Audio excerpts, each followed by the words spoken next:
ಮೈಸೂರು ಹತ್ತಿರದಲ್ಲೇ ಇರೋ KRS Brindavan garden ನೋಡ್ಬೇಕಾ? ಹಾಗಾದ್ರೆ ಈ ರೀಲ್ ನ ಸೇವ್ ಮಾಡ್ಕೊಳ್ಳಿ, ತುಂಬಾ ಯೂಸ್ಫುಲ್ ಆಗುತ್ತೆ. ಮಂಡ್ಯ ಜಿಲ್ಲೆಯ ಶ್ರೀರಂಗಪಟ್ಟಣದ ಪ್ರಮುಖ ಪ್ರೇಕ್ಷಣೀಯ ಸ್ಥಳ KRS Brindavan garden. Mysuru palace ಇಂದ ಬೃಂದಾವನ್ ಗಾರ್ಡನ್ ಸರಿಸುಮಾರು 23 ಕಿಲೋಮೀಟರ್ ಆಗುತ್ತೆ.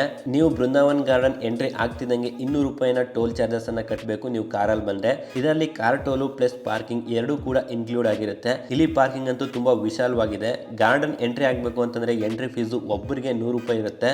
3 ರಿಂದ 6 ವರ್ಷದ ಮಕ್ಕಳಿಗೆ 50 ರೂಪಾಯಿ ಇರುತ್ತೆ, ಅಂದ್ರೆ ಆಫ್ ಚಾರ್ಜ್ ಇರುತ್ತೆ. ಹಾಗೆ ನೀವು ಎಂಟ್ರಿ ಟಿಕೆಟ್ ತಗೊಳ್ಳೋದಕ್ಕೆ ಕ್ಯಾಶ್ ತಗೊಂಡು ಹೋಗಿರ್ಬೇಕು ಅನ್ನೋ ಚಿಂತೆ ಮಾಡಬೇಕಾಗಿಲ್ಲ. ಯಾಕಂತಂದ್ರೆ ಇಲ್ಲಿ ಕೇಳಿದ್ರೆ ಕ್ಯಾಶ್ ತಗೋ ಬನ್ನಿ ಅಂತಾರೆ. ಡಿಜಿಟಲ್ ಆಗಿ ಕೂಡ ನೀವು ಪೇ ಮಾಡಿ ಸೆಲ್ಫ್ ಸರ್ವಿಸ್ ಟಿಕೆಟ್ ಅನ್ನ ತಗೋಬಹುದು. ಇಲ್ಲಿ ಈ ರೀತಿ ಪೇ ಮಾಡಿ ನೀವು ಸೆಲ್ಫ್ ಸರ್ವಿಸ್ ಟಿಕೆಟ್ ಅನ್ನ ತಗೊಂಡು ಗಾರ್ಡನ್ ಗೆ ಎಂಟ್ರಿ ಆಗಬಹುದು. ಇನ್ನು ಗಾರ್ಡನ್ ಎಂಟ್ರಿ ಆಗ್ತಿದ್ದಂಗೆ ತಿನ್ನೋದಕ್ಕೆ ಕುಡಿಯೋದಕ್ಕೆ ಸಾಕಷ್ಟು ಹೋಟೆಲ್ಗಳಿವೆ, ಅಂಗಡಿಗಳು ಕೂಡ ತುಂಬಾ ಇದಾವೆ. ಈ ಒಂದು ಬೃಂದಾವನ್ ಗಾರ್ಡನ್ ಪೂರ್ತಿಯಾಗಿ ನೋಡ್ಬೇಕು ಅಂದ್ರೆ ಮಿನಿಮಮ್ 1 ಅವರ್ ಆದ್ರೂ ಬೇಕೇ ಬೇಕು. KRS ಬೃಂದಾವನ್ ಗಾರ್ಡನ್ 1927 ರಿಂದ 1932 ಕಟ್ಟಿದ್ದಾರೆ. ಹತ್ತತ್ರ 5 ವರ್ಷಗಳ ಕಾಲ ಕೆಲಸ ಮಾಡಿ ಈ ಒಂದು ಸುಂದರವಾದ ಗಾರ್ಡನ್ ನ ಪ್ರೇಕ್ಷಕರ ಕಣ್ಮುಂದೆ ಇಟ್ಟಿದ್ದಾರೆ. ಅಲ್ಲಿಂದ ಇಲ್ಲಿವರೆಗೂ ಕೂಡ ತುಂಬಾ ಚೆನ್ನಾಗಿ ವೆಲ್ ಮೈಂಟೈನ್ ಮಾಡ್ಕೊಂಡು ಬಂದಿದ್ದಾರೆ ಅಂತ ಹೇಳ್ಬೋದು. ನೀವು ಇಲ್ಲಿ ಸುತ್ತ ನೋಡಿದಷ್ಟು ನೀರಿನ ಚಿಲುಮೆಗಳು, ಸುಂದರವಾದ ಪಾರ್ಕ್, ಹೂವಿನ ಗಿಡಗಳು ಹಾಗೂ ಚಿಕ್ಕ ಚಿಕ್ಕ ಕೊಳಗಳು ನೋಡ ಸಿಗ್ತವೆ. ಹಾಗೆ ನೈಟ್ 7 ಗಂಟೆಯಿಂದ 8 ಗಂಟೆವರೆಗೆ, ಹಾಗೆ ಶನಿವಾರ ಭಾನುವಾರ 7 ಗಂಟೆಯಿಂದ 9 ಗಂಟೆವರೆಗೆ ಹೆವಿ ಲೈಟಿಂಗ್ಸ್ ಇರುತ್ತೆ. ನೋಡೋದಕ್ಕೆ 2 ಕಣ್ಣು ಕೂಡ ಸಾಲೋದಿಲ್ಲ ಅನ್ನೋ ಅಷ್ಟು ಮಟ್ಟಿಗೆ ಲೈಟಿಂಗ್ಸ್ ಚೆನ್ನಾಗಿರುತ್ತೆ. ನೀವು ಮೈಸೂರು ಕಡೆ ಬಂದ್ರೆ ಈ ಒಂದು KRS ಬೃಂದಾವನ್ ಗಾರ್ಡನ್ ನ ಮಿಸ್ ಮಾಡ್ಕೊಳಕ್ ಹೋಗ್ಬೇಡಿ. ಕಂಟೆಂಟ್ ಇಷ್ಟ ಆಗಿದ್ರೆ ಲೈಕ್ ಮಾಡಿ. ಹಾಗೆ ಇದೇ ರೀತಿ ಇನ್ಫಾರ್ಮೇಶನ್ ಕಂಟೆಂಟ್ಗೋಸ್ಕರ ಇನ್ನ ಯಾರು ನಮ್ಮ ಪೇಜ್ ಅನ್ನ ಫಾಲೋ ಮಾಡ್ಕೊಂಡಿಲ್ಲ ಅವರು ಫಾಲೋ ಮಾಡ್ಕೊಳ್ಳಿ. ಧನ್ಯವಾದ.